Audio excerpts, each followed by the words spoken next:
Jeshi la polisi mkoani Kilimanjaro linamshikilia dereva wa basi ya kampuni ya Mvungi lililopata ajali na kusababisha vifo vya watu 7 na majeruhi 42. Abiria hao waliokuwa wakisafiri kutoka Ugweno wilayani Mwanga kuelekea jijini Dar es Salaam. Ajali hiyo imetokea leo saa 1 asubuhi katika eneo la Kikweni, kijiji cha Mamba, kata ya Msangeni, wilayani Mwanga, mkoani Kilimanjaro. Basi walilokuwa wakisafiria abiria liliacha njia na kupinduka kwenye bonde na kusababisha vifo vya watu hao. Na kamanda wa polisi mkoani Kilimanjaro, Simon Maigwa, amesema kuwa wanamshikilia dereva huyo kwa mahojiano zaidi kuhusiana na ajali hiyo. Kamanda Maigwa amesema chanzo cha ajali hiyo ni uzembe wa dereva kushindwa kulimudu gari wakati alipokuwa akipishana na jingine kwenye kona kali na hivyo kuacha barabara na kutumbukia bondeni. Ni kweli jeshi la polisi tulipokea taarifa ya ajali ya basi ambalo ni T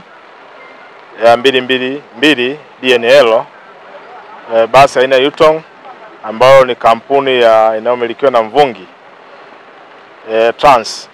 Basi hilo lilikuwa linatoka Ugweno kwenda Dar es Salaam, likiwa eneo la Msangeni, wilaya ya Mwanga. Liliacha njia na kupinduka na kusababisha vifo vya watu 7. Kati yao 7 wanaume 2 na wanawake 5. Kati ya wanawake 5 kuna mtoto mmoja wa miaka 2.5. Chanzo cha ajali hiyo ambayo imetokea saa 12:45 za alfajiri leo tarehe 3 wa 4/2025 ni uzembe wa dereva wa gari ya basi ya Mvungi Trans, kutokulimudu gari lake wakati wanapishana na gari dogo kwenye kona, ambalo lipelekea likapinduka na kuporomokea polini kwa maana ya bondeni.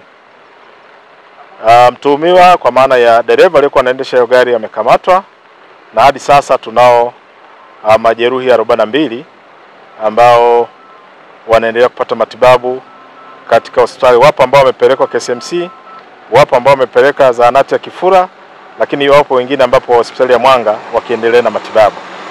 Miili ya marehemu imepelekwa hospitali ya Mwanga kwa maana ya utambuzi, na baada hapo itachukuliwa kwa ajili ya taratibu zingine za kifamilia za maziko. Wito wangu ni kwamba madereva, kipindi hiki ni kipindi cha mvua na kuna kona kali, kwa hiyo ni kuchukua tahadhari kwenye kona, kwa sababu ajali ile ingeweza kuepukika kama yule dereva wa hiyo basi angeweza kuchukua tahadhari, kizingatia ni kwenye kona, na kitendo cha kupanua au kutanua na ikajikuta na titia kwenda huko polini ingeweza kuokoa maisha ambayo roho za watu wamepotea ambazo ingeweza kuokolewa. Mimi kwa majina naitwa Saleh Yusufu Mfangabo, ni agent wa Mvungi, naishi wilaya Mwanga Kikweni. Ajali hii sisi tulikuwa tumeweka abiria Kikweni pale tukisubiri gari ije. Baadaye tukaambiwa kwamba gari imepata ajali. Tulipata taarifa kwa haraka na tulichukua bodaboda, tulikuwa na mimi na agent mwenzangu Saidi Lawena. Tuliwahi hapo, tulipofika hapa watu wengine walishafika wakawa wanaendelea kuokoa majeruhi, na watu wengine tumewakuta pale ambao walikuwa wamepata ajali. Wengine tulikuta mtoto mmoja na mama mmoja alishakufa, na watu wengine bado watu walikuwa wanaendelea kuokoa. Kuna wengine wametoka ni wazima kabisa. Ni wazima kabisa.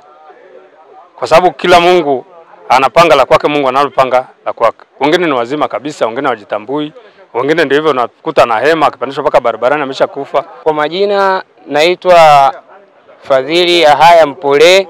Tumewahi tukikuta gari ikiwa bado inaunguruma, ndio tuliopambana na kujitahidi kukata nyaya kuepusha mlipuko wa gari utakaofanyika. Chanzo cha ajali hii kwanza imetokana kwamba kuna gari ilikuwa inakuja ya msiba. Sawa. Sasa ina maana akawa kwenye kupishana, dereva ndo akaona kwamba ile gari zilikuwa ziko nyingi zimeongozana zinapeleka msiba. Sasa akaona kwamba ile kuikwepa ina maana ndo gari kuhama ikashindwa kurudi barabarani, ndio chanzo cha ajali hii. Ni kweli jeshi la polisi tulipokea taarifa ya ajali ya basi ambalo ni T ya 222 DNL, basi aina ya Yutong ambayo ni kampuni ya inayomilikiwa na Mvungi Trans. Basi hilo lilikuwa linatoka Ugweno kwenda Dar es Salaam, likiwa eneo la Msangeni, wilaya ya Mwanga liliacha njia na kupinduka na kusababisha vifo vya watu 7. Kati yao 7 wanaume 2 na wanawake 5. Kati ya wanawake 5 kuna mtoto mmoja wa miaka 2.5. Chanzo cha ajali hiyo ambayo imetokea saa 12:45 za alfajiri leo tarehe 3 wa 4/2025 ni uzembe wa dereva wa gari ya basi ya Mvungi Trans kutokulimudu gari lake wakati wanapishana na gari dogo kwenye kona, ambalo lipelekea likapinduka na kuporomokea polini kwa maana ya bondeni. Mtuhumiwa kwa maana ya dereva aliyekuwa anaendesha hiyo gari amekamatwa, na hadi sasa tunao majeruhi 42 ambao wanaendelea kupata matibabu katika hospitali. Wapo ambao wamepelekwa KCMC, wapo ambao wamepeleka zahanati ya Kifura, lakini wapo wengine ambapo hospitali ya Mwanga wakiendelea na matibabu. Miili ya marehemu imepelekwa hospitali ya Mwanga kwa maana ya utambuzi, na baada hapo itachukuliwa kwa ajili ya taratibu zingine za kifamilia za maziko. Wito wangu ni kwamba madereva, kipindi hiki ni kipindi cha mvua na kuna kona kali, kwa hiyo ni kuchukua tahadhari kwenye kona, kwa sababu ajali ile ingeweza kuepukika kama yule dereva wa hiyo basi angeweza kuchukua tahadhari, kizingatia ni kwenye kona, na kitendo cha kupanua au kutanua na ikajikuta na titia kwenda huko polini ingeweza kuokoa maisha ambayo roho za watu ambao wamepotea ambazo ingeweza kuokolewa. Mimi kwa majina naitwa Saleh Yusufu Mfangabo, ni agent wa Mvungi, naishi wilaya Mwanga Kikweni.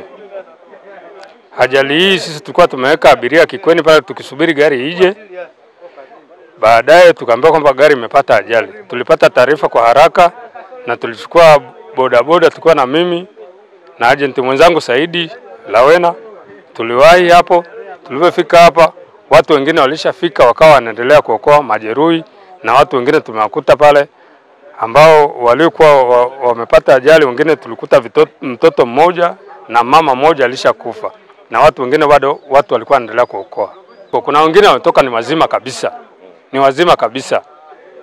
Kwa sababu kila Mungu anapanga la kwake, Mungu analopanga la kwake. Wengine ni wazima kabisa, wengine wajitambui, wengine ndio hivyo unakuta na hema akipandishwa mpaka barabarani ameshakufa. Kwa majina naitwa Fadhili Ahaya Mpole. Tumewahi tukikuta gari ikiwa bado inaunguruma, ndio tuliopambana na kujitahidi kukata nyaya kuepusha mlipuko wa gari utakaofanyika. Chanzo cha ajali hii kwanza imetokana kwamba kuna gari ilikuwa inakuja ya msiba. Sawa. Sasa ina maana akawa kwenye kupishana, dereva ndo akaona kwamba ile gari zilikuwa ziko nyingi zimeongozana zinapeleka msiba. Sasa akaona kwamba ile kuikwepa ina maana ndo gari kuhama ikashindwa kurudi barabarani, ndio chanzo cha ajali hii.